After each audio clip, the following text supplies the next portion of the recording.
हाँ dear students, ये देखिए, ये पेपर जो है PT1 2023-24 यानी 2023-24 periodic test first subject science class 8th का है। इसमें टाइम है आपका 1.5 घंटे और मैक्सिमम मार्क्स 40। साइंस में सब लोगों को ये लगता है, कोई भी पेरेंट्स आता है देखता है कि मैथ और साइंस में मेरा बच्चा कैसा किया, और आप लोगों से भी उम्मीद यही रखते हैं कि आपसे भी जरूर पूछा जाएगा कि साइंस में बच्चों ने क्या किया। तो इसके बारे में मैं बता दूं कि सबसे पहले क्वेश्चन जो मैं भेज रहा हूं ये 2023-24 का भले ही है, लेकिन ज़्यादा से ज़्यादा इम्पोर्टेंट है।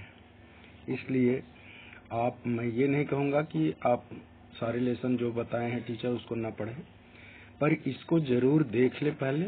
इसके बाद जो आपको पूरे सब्जेक्ट की तैयारी करें, जो और इसमें खास करके जो साइंस है, साइंस में जो भी दिया गया है उसको अच्छे ढंग से करें, ताकि और फुल मार्क्स आप ला सकें। मैथ और साइंस फुल मार्क्स के लिए, संस्कृत तो है ही। तो कह रहा है कि the question paper comprises of 2 sections A and B. All questions are compulsory. यानी इसको आप लोग अच्छे ढंग से पढ़ सकते हैं। Section A consist of MCQs। देखिए MCQ से ही बच्चे पास कर जाते हैं, 10-12 इसी से आ जाते हैं, और बाकी कुछ भी लास्ट वाला कर लिए बस हो गया। तो इस तरह से section B consist of descriptive type question. Section B जो है, सेक्शन ए जो है MCQ है, और इसमें 21 से 23 तक है, और 24 से 25 भी है, जिसमें से 3 मार्क्स ईच सेक्शन से है, और नंबर 26 से 27 यानी 2 प्रश्न पत्र ऐसे होंगे जो 4 मार्क्स के होंगे। और wherever necessary neat and well labelled diagram should be drawn. एक डायग्राम आता है तो उसको भी देखना है, ताकि वो भी आपको अच्छा से अच्छा नंबर दिला सके। अब देखिए सेक्शन ए कह रहा है कि the crops which are grown in rainy season are called.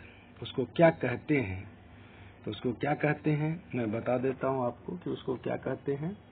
आप लोग ध्यान जरूर दीजिएगा।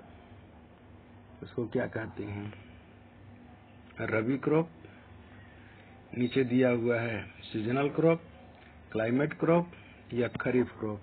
तो जो बारिश में होती है उसको खरीफ फसल कहते हैं। जैसे धान उन जो होता है ना, बारिश में होती है, तो इसलिए इसको खरीफ फसल बोलते हैं, धान पैडी को।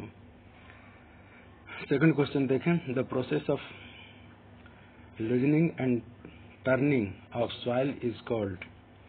जो क्या करता है, सॉइल को टर्न करता है, फाड़ता है। तो क्या कौन करता है? जब आप लोग खेत में देखे होंगे कि किसान जब हल चलाता है तो क्या करता है कि वह उस हल से, या ट्रैक्टर भी चलता है तो उससे क्या होता है, मिट्टी को हम टर्न करते हैं, फाड़ते हैं।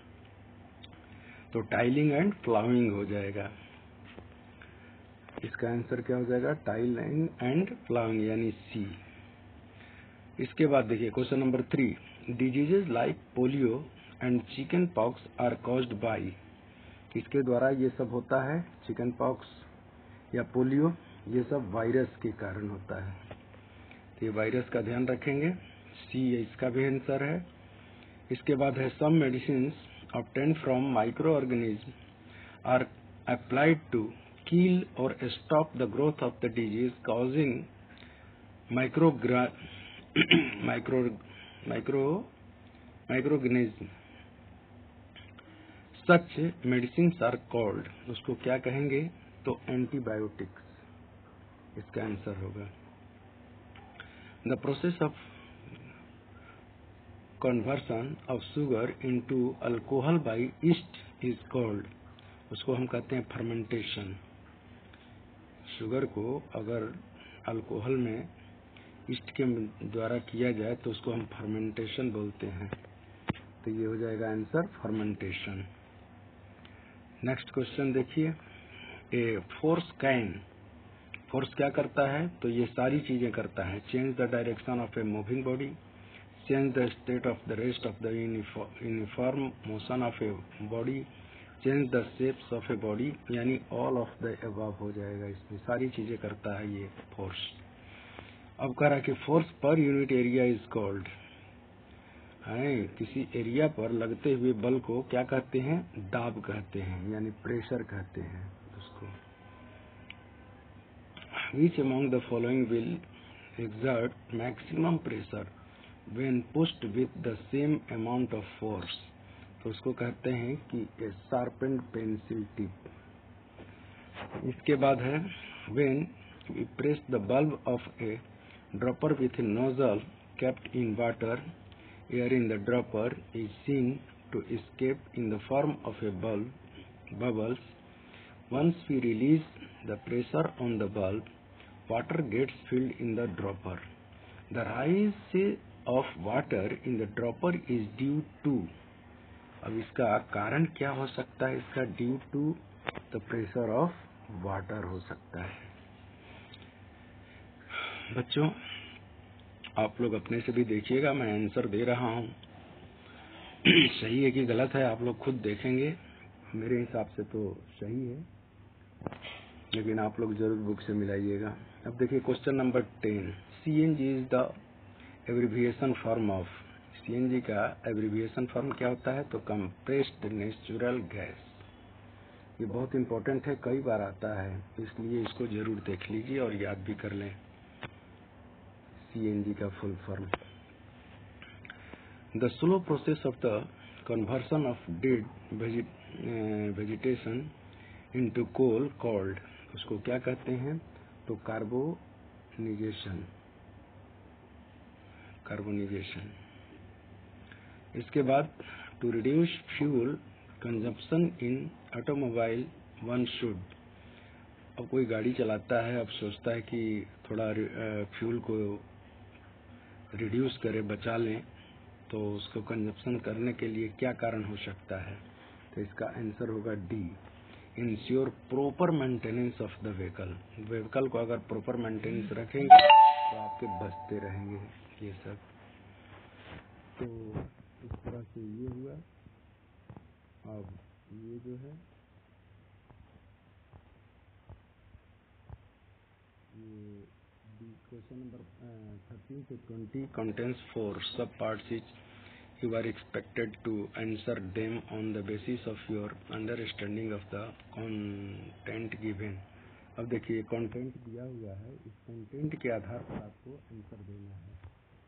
तो ये आप पढ़ेंगे, इसको मुझे कहने की जरूरत नहीं है, आप लोग खुद से पढ़ें और इसका आंसर देंगे। अब जो भी लिखा है इसका उत्तर उसी पैसेज में से, एक तरह का पैसेज है आपका, ये जैसे इंग्लिश और हिंदी में आ रहा है वैसे ही साइंस में भी है आपका। अब उसी में से आंसर ढूंढ करके आपको लिखना है, तो ये तो आप खुद कर लेंगे, ये कोई कठिन चीज नहीं है। अब देखिए यहाँ से क्वेश्चन नंबर फिर 15 के बाद 16 देखिए, the modern technique of the irrigation are, अब क्या सा मॉडर्न टेक्निक आजकल है, the sprinkling system and the drip system, wells and वेकली, चेन पंप एंड रहट, ये सब पुराना था, आजकल की पद्धति ये है स्प्रिंकलिंग। अब जो भी होगा ये आप लोग आंसर बिल्कुल दे सकते हैं, इसमें कुछ नहीं है। कोचिंग एंड ट्रेनिंग ये देख करके कि फिगर से आप लोग थोड़ा सा देखिए, व्हाट इज फोर्स, फोर्स क्या है, फूल है, डिफ्यूज है, डिफ्यूज एंड फूल बोथ है, नॉन ऑफलीज है, क्या है, ये आप लोग खुद से करेंगे। 19 ये देखिए, और इसके बाद ऐसे ही करते करते आपका सेक्शन डी आ गया, व्हाट आर द वीक क्या है आप लोग जानते हैं, लेकिन सबसे मेन चीज देखिए जो ये तो है ना 27 का D, give the full form of LPG. अब इसको जरूर याद रखिएगा, लिक्विफाइड पेट्रोलियम गैस बोलते हैं इसको, ये फुल फॉर्म इसका कई बार पूछता है और उम्मीद है कि फिर पूछेगा ये, तो इसलिए एलपीजी और एक शुरू में जो मैं बताया वो दोनों ही बहुत इम्पोर्टेंट हैं, इसलिए बच्चों ध्यान देते रहिए और मैं आगे वीडियो भेजते रहूँगा, आप लोग लाइक और शेयर करते रहिए। फिर आपकी ज़रूरत के अनुसार मैं ये काम करता हूँ और इसी के अनुसार आपको थोड़ी तैयारी भी हो जाती है और मैं उम्मीद करता हूँ कि बहुत अच्छा कर सकते हैं, क्योंकि एक गाइड मिल जाता है आगे से कि इस तरह से अगर प्रश्न पत्र रहेंगे तो हम कैसे उत्तर लिखेंगे, किस चैप्टर से किस तरह का प्रश्न दिया जाता है, इन सारी चीज़ों की जानकारी मिल जाती है तो हम बहुत ही बेटर कर सकते हैं। मुझे उम्मीद है कि आप लोग बहुत अच्छे करेंगे साइंस में भी, क्योंकि पेरेंट्स आपसे जवाब मांगे या कोई पूछे, आप लोगों का बढ़िया मार्क्स है। मैं उम्मीद करता हूँ कि आप बहुत बढ़िया मार्क्स लाएंगे। धन्यवाद।